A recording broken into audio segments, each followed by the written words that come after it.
असम के अंदर एक ऐसी जगह है जिसको यूनेस्को ने वर्ल्ड हेरिटेज साइट का दर्जा दिया है, लेकिन मैक्सिमम लोगों को अभी तक उसकी असली कहानी पता ही नहीं। ये सिर्फ जंगल और वाइल्ड लाइफ की कहानी नहीं, ये एक पूरा सिविलाइजेशन, कल्चर और आइडेंटिटी का सफर है। बोडोलैंड को ज्यादा लोग एक पॉलिटिकल या एडमिनिस्ट्रेटिव रीजन समझते हैं, लेकिन असली बोडोलैंड एक कल्चर यूनिवर्स है जहाँ नेचर, ट्राइब्स, ट्रेडिशंस और आइडेंटिटी एक साथ सांस लेते हैं। यहाँ कल्चर सिर्फ फेस्टिवल नहीं, यहाँ कल्चर जिंदगी है। तो चलिए आज के इस वीडियो में हम बोडोलैंड के कुछ ऐसे कल्चरल हेरिटेज के बारे में जानते हैं जहां हर एक इंडियन को एक बार जरूर विजिट करना चाहिए। ये कुछ ऐसे प्लेसेस हैं जहां आप बोडोलैंड एंड उनके लोगों के नेचर एंड ट्रेडिशंस के साथ ब्लेंडिंग को महसूस कर सकते हैं। अगर आपको ये वीडियो पसंद आए तो please like this video and subscribe my channel. So let's go. यहाँ जंगल नहीं, हिस्ट्री चलती है। मानस नेशनल पार्क बोडोलैंड का सबसे बड़ा नेचुरल हेरिटेज है जिसे यूनेस्को ने वर्ल्ड हेरिटेज साइट का स्टेटस दिया है। यह पार्क असम भूटान फुटहिल्स में बसा हुआ है और रेयर स्पीशीज जैसे Bengal tiger, one horn rhino और पिग्मी हॉक का घर है, जिससे इको बायोडाइवर्सिटी ग्लोबल लेवल पर यूनिक बन जाती है। लेकिन मानस की खासियत सिर्फ वाइल्ड लाइफ नहीं, यहाँ बोरो कम्युनिटी की centuries old relationship with forest and river ecology को दिखाता है। Manas river forest knowledge and sustainable living Bodo culture का इंटीग्रल पार्ट रहा है, इसीलिए यहाँ नेचर और आइडेंटिटी एक साथ ग्रो हुई है। इंसर्जेंसी के पीरियड में मानस ने बहुत लॉस झेला, पोचिंग बढ़ गई, राइनो पॉपुलेशन ऑलमोस्ट खत्म हो गया और टूरिज्म गिर गया। पर बोडोलैंड टेरिटोरियल काउंसिल के फॉर्मेशन के बाद बोरो कम्युनिटी ने कंजर्वेशन में एक्टिव रोल लिया। Eco tourism projects, wildlife protection groups और कम्युनिटी बेस्ड फॉरेस्ट मैनेजमेंट के थ्रू मानस ने हिस्टोरिक कमबैक किया। आज यहाँ rhino reintroduction, community guides and local employment opportunities Bodoland के लिए प्राइड का सिंबल बन चुका है। इसीलिए मानस सिर्फ जंगल नहीं, बोरो कम्युनिटी की रेजिलियंस एंड कल्चरल गार्डियनशिप का लिविंग एग्जांपल है। अगर आप असम के वाइल्ड लाइफ लवर हो, चक्रशिला एक हिडन डायमंड है। Chakrashila wild life sanctuary Bodoland का एक प्राइसलेस नेचुरल हेरिटेज है जो असम के बिलासीपारा कुकराझार बेल्ट में लोकेटेड है। ये जगह सबसे ज्यादा फेमस है गोल्डन लंगूर के लिए, जो दुनिया में सिर्फ भूटान एंड वेस्टर्न असम के कुछ लिमिटेड फॉरेस्ट पॉकेट्स में मिलता है।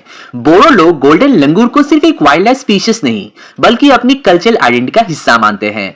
इस सेंचुरी ने गोल्डन लंगूर के हैबिटेट को प्रोटेक्ट करके एंडेंजर्ड स्पीशीज कंजर्वेशन में एक स्ट्रॉन्ग एग्जांपल सेट किया है, जिसको बहुत बार नेशनल इंटरनेशनल कंजर्वेशन रिपोर्ट्स में हाईलाइट भी किया गया है। बोडोलैंड के लिए चक्रशिला की इंपॉर्टेंस सिर्फ बायोडाइवर्सिटी तक लिमिटेड नहीं है, ये इको कल्चरल आइडेंटिटी का सिंबल है। लोकल बोडो कम्युनिटीज यहाँ के फॉरेस्ट रिसोर्सेज को जनरेशन से सस्टेनेबली यूज करते आए हैं और कम्युनिटी पार्टिसिपेशन के बिना ये कंजर्वेशन पॉसिबल नहीं होता। आज ये सेंचुरी इको टूरिज्म का हब बन रही है, जो सिर्फ नेचर लवर्स को अट्रैक्ट नहीं करती बल्कि बोडो यूथ के लिए एम्प्लॉयमेंट, होम स्टेस और कल्चरल टूरिज्म के नए अपॉर्चुनिटीज क्रिएट कर रही है। अगर आप आसाम के wild life and travel culture की असली ब्लेंड फील करना चाहते हैं तो चक्रशिला एक मस्ट विजिट डेस्टिनेशन है। एक बार बागुरुम्बा डांस लाइव देख लिया तो आप बोडो कल्चर का रिदम कभी नहीं भूलोगे। बोडोलैंड कल्चरल कॉम्प्लेक्स कोकराझार में सिचुएटेड एक ऐसा कल्चरल लैंडमार्क है जहां बोडो हिस्ट्री, लैंग्वेज, फोकलोर और ट्रेडिशनल लाइफस्टाइल को एक रूफ के नीचे सेलिब्रेट किया जाता है। ये कॉम्प्लेक्स सिर्फ एक बिल्डिंग नहीं बल्कि बोडो आइडेंटिटी का लिविंग म्यूजियम है, जहां डांस, म्यूजिक, हैंडलूम, वेविंग और ऑरल ट्रेडिशंस को प्रिजर्व किया जाता है। यहाँ के गैलरीज और डिस्प्लेस बोडो सिविलाइजेशन की इवोल्यूशन को डॉक्यूमेंट करते हैं, from ancient roots to modern political movements तक, जिससे विजिटर्स को बोडो कम्युनिटी के रियल कल्चरल डेप्थ का एक्सपीरियंस मिलता है। बोडोलैंड के लिए इस कॉम्प्लेक्स का इंपॉर्टेंस और भी ज्यादा है क्योंकि यहाँ से cultural revival and youth awareness दोनों स्ट्रेंथन हो रहे हैं। फेस्टिवल्स, कल्चरल वर्कशॉप, कॉन्फ्रेंसेस और ट्रेडिशनल फेस्टिवल्स यही होस्ट होते हैं, जहां बोडो कम्युनिटी अपनी आइडेंटिटी को प्राउडली शोकेस करती है। ये कॉम्प्लेक्स लोकल आर्टिसंस, वेवर्स और परफॉर्मर्स को एक प्लेटफॉर्म देता है, जिससे उनके लिवलीहुड भी ग्रो होता है। अगर आप बोडोलैंड के कल्चरल हार्टबीट फील करना चाहते हो तो बोडोलैंड कल्चरल कॉम्प्लेक्स एक मस्ट विजिट डेस्टिनेशन है, जहां हेरिटेज सिर्फ देखा नहीं, जिया जाता है। यहाँ धर्म और संस्कृति एक साथ प्रार्थना करती है। महामाया टेम्पल, जो असम के कोकराझार बोगरीबाड़ी एरिया में स्थित है, वो सिर्फ एक मंदिर नहीं बल्कि पुराने जमाने की स्पिरिचुअलिटी और रीजनल आइडेंटिटी का सेंटर है। यहाँ की देवी महामाया पहले से ही लोकल कम्युनिटी जैसे कचारी, कोचनाथ के लिए प्रोटेक्टिव गॉडेस रही है। ओवर टाइम महामाया वर्शिप पूरे लोअर असम में फैली और अब यह टेम्पल रीजन का एक major religious and cultural pilgrimage spot बन गया है। टेम्पल की ट्रेडिशंस एंड रिचुअल जैसे annual festivals including Durga Puja, Puja और जनवरी फरवरी के शक्ति यज्ञ हर साल हजारों डिवोटीज को अट्रैक्ट करते हैं। ये रिलीजियस प्रैक्टिसेस सिर्फ एक रिचुअल नहीं बल्कि बोडोलैंड के लोगों के लिए उनके cultural roots and social bonding का जरिया है। ट्रेडिशनल बेस्ड फेस्टिवल्स के थ्रू जनरेशनल कंटिन्यूटी बनती है और लोकल कम्युनिटी अपनी हेरिटेज को आज भी जीती है। अगर आप बोडोलैंड की स्पिरिचुअलिटी, फोकलोर और कम्युनिटी लाइफ का असली फ्लेवर समझना चाहते हैं तो महामाया टेम्पल ऐसा प्लेस है जहां आपको deep rooted beliefs, collective identity और असम बोडोलैंड का लिविंग हेरिटेज एक साथ एक्सपीरियंस होगा। आसाम के हिल्स में भी इतना कल्चर छुपा है, कभी सोचा था? बाघोंगरी हिल जो कोकराझार के पास हरिनागुड़ी में है सिर्फ एक हिल नहीं, बोडोलैंड के लिए एक ऐसा सिंबल है जिसमें स्पिरिचुअलिटी, ट्रेडिशन और कम्युनिटी का डीप मीनिंग छुपा है।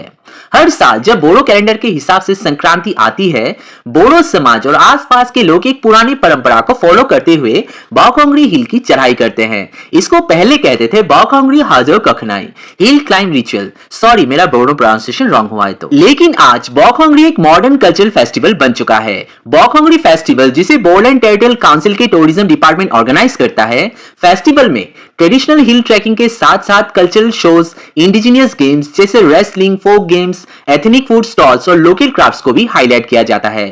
इस फेस्टिवल के थ्रू बोडो कम्युनिटी अपनी कल्चरल रूट्स को सेलिब्रेट करते हैं, यूथ को एंगेज करते हैं और बोडोलैंड को एक टूरिस्ट फ्रेंडली कल्चरल डेस्टिनेशन के रूप में पेश करते हैं। अगर आप इंडिया के किसी भी कोने से हो, बाघोंगरी का ट्रैक और फेस्टिवल ऐसा एक्सपीरियंस है जिसमें आप कल्चर, नेचर और कम्युनिटी स्पिरिट तीनों को एक साथ फील कर सकते हैं। बोडोलैंड एक रीजन नहीं, एक एक्सपीरियंस है। यहाँ नेचर के साथ कल्चर सर्वाइव नहीं करता, कल्चर नेचर से जन्म लेता है। If you are from Assam, Boland is your nearest unexplored heritage destination. Not touristy, not crowded, pure, cultural, authentic and respectful. Comment करके बताओ कौन सा प्लेस आप सबसे पहले एक्सप्लोर करना चाहोगे। अगर पोलैंड जा चुके हो तो अपना एक्सपीरियंस नीचे शेयर करो। आई होप ये वीडियो आप लोगों को इंफॉर्मेटिव लगा होगा। मिलते हैं अगले वीडियो में, तब तक के लिए स्टे हंग्री, स्टे फुलिश, जय हिंद।